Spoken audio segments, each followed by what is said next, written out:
Hello and welcome to my channel Science Finder Hindi. आपको आज मैं सिखाने वाला हूँ कि भाई डोबेरिनस ट्रायड आखिर होते क्या हैं। आज के वीडियो में हम जानेंगे कि डोबेरिनस ट्रायड क्यों थे, क्या थे और वो क्यों फेल हो गए और उसका कंक्लूजन। की शुरुआत करते हैं पहले टॉपिक से कि डोबेरिनस ट्रायड आखिरकार थे क्या। सीधी सी बात थी कि हमारे एक वैज्ञानिक थे जॉन डाल्टन, बोले तो एक साइंटिस्ट, जिन्होंने 1805 को अपना एक एटॉमिक थ्योरी दिया था। उन्होंने बोला था कि जो एलिमेंट्स के पास सेम प्रॉपर्टी होता है उनका मास भी सेम होता है और उनका मास नंबर भी सेम होता है। और इसी के आधार से हमारे साइंटिस्ट डॉबरनियान यानी कि डब्बा जी ने एक ट्राइक सिस्टम का एक सिस्टम का डेवलप करने का उन्होंने कोशिश किया था कि चलो एलिमेंट्स को तीन तीन के ब्रांच में स्टैक करें और कैसे स्टैक करें, सेम प्रॉपर्टी के आधार पर स्टैक करें। और सरप्राइजिंगली उन्होंने एक चीज नोटिस किया कि जो मास नंबर है मिडिल एलिमेंट का वो सेम हो जा रहा है एवरेज और फर्स्ट और थर्ड एलिमेंट के। चलो मैं आपको कुछ समझा ही देता हूँ अच्छे से। उन्होंने कुछ ये वक्तव्य पेश किया था कि अगर सम एलिमेंट को हम इंक्रीजिंग मास नंबर के ऑर्डर में अरेंज कर दे और सेकंड वाले एलिमेंट का मास नंबर जो है वो इक्वल और अप्रोक्सीमेटली इक्वल हो जाता है average mass number of first and third element के, यानी कि फर्स्ट एंड थर्ड एलिमेंट का जो एवरेज मास नंबर का जो एवरेज है वो सेकंड एलिमेंट के मास नंबर के साथ इक्वल हो जाएगा। अगर ये हो गया तो लॉटरी लग जाएगा, यानी कि उन सारे मेटल्स के या फिर नॉन मेटल्स जो भी अब एलिमेंट ले रहे हैं उनके प्रॉपर्टी सेम हो जाने वाले हैं। और अगर कोई तीन एलिमेंट के प्रॉपर्टी सेम हो जाए ना तो उनके मास नंबर के लिए भी ये थ्योरम अप्लाई हो जा रहा है, क्योंकि यहाँ पर उन्होंने वाइस वर्सा भी बोल दिया था। तो एक एग्जाम्पल के दौर से आप समझ सकते हो। मैंने यहाँ पर तीन एलिमेंट्स लिए हैं, एक है लिथियम, एक है सोडियम और एक है पोटासियम। और इन सभी के पास सिमिलर प्रॉपर्टी है, ये सभी एल्कली मेटल्स है। तो लिथियम को, सोडियम को और पोटासियम को हम अभी डॉबरिनर्स के ट्राइड के रूल में लाने वाले हैं। तो लिथियम का जो मास नंबर है वो तो 7 है, पोटासियम का जो मास नंबर है वो 39 है। अब हमने इन दोनों का एवरेज निकालना है। इन दोनों का एवरेज निकल रहा है 23। बधाई हो, सोडियम का भी मास नंबर 23 ही होता है, यानी कि यहाँ पर तो डॉबरिनर साहब ने पास कर लिया। अब एक एग्जाम्पल से तो कोई नहीं मानेगा, उन्होंने और तीन एग्जाम्पल दिए थे। ये तो एग्जाम्पल मैंने आपको बता ही दिया, और यहाँ पर उनके और कुछ एग्जाम्पल्स थे।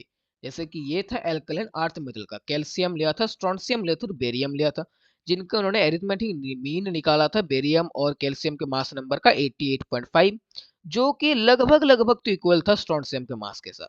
और उन्होंने हेलोजन का भी एक ट्रायड बनाया था।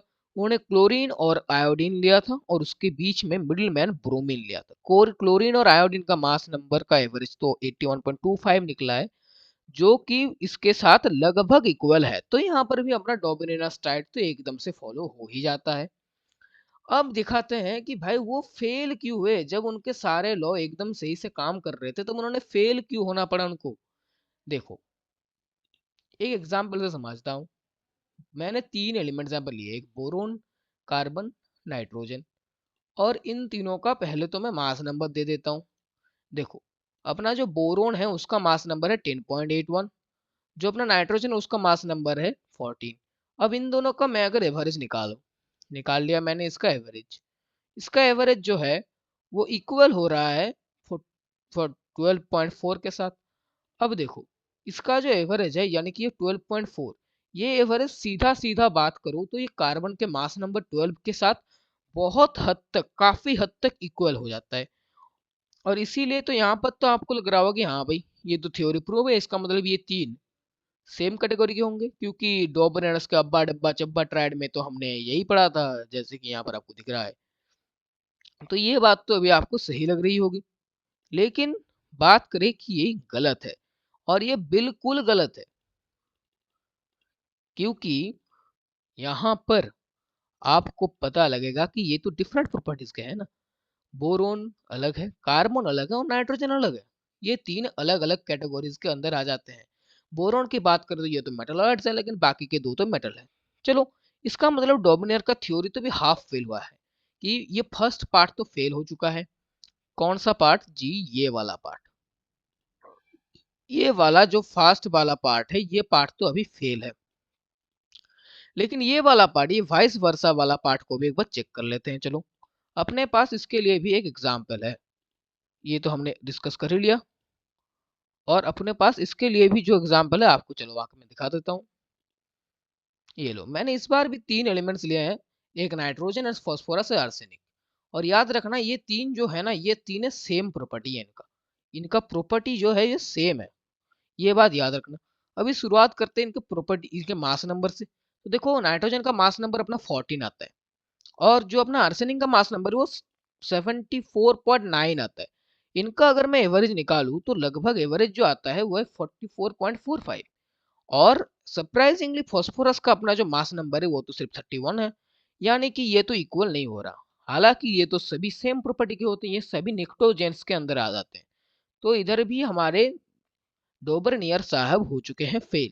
तो यहाँ पर मोटा मोटा मैंने वही चीजें दोबारा से लिख दी हैं आपकी सुविधा के लिए। देखिए लार्ज नंबर, और यहाँ पर डिफेक्ट है आपके ट्राइड्स के।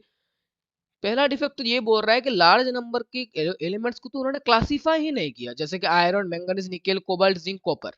इन सभी की बात करें तो इनके पास तो सेम प्रॉपर्टी है, ये सभी तो भाई मेटल है तो मेटल ही।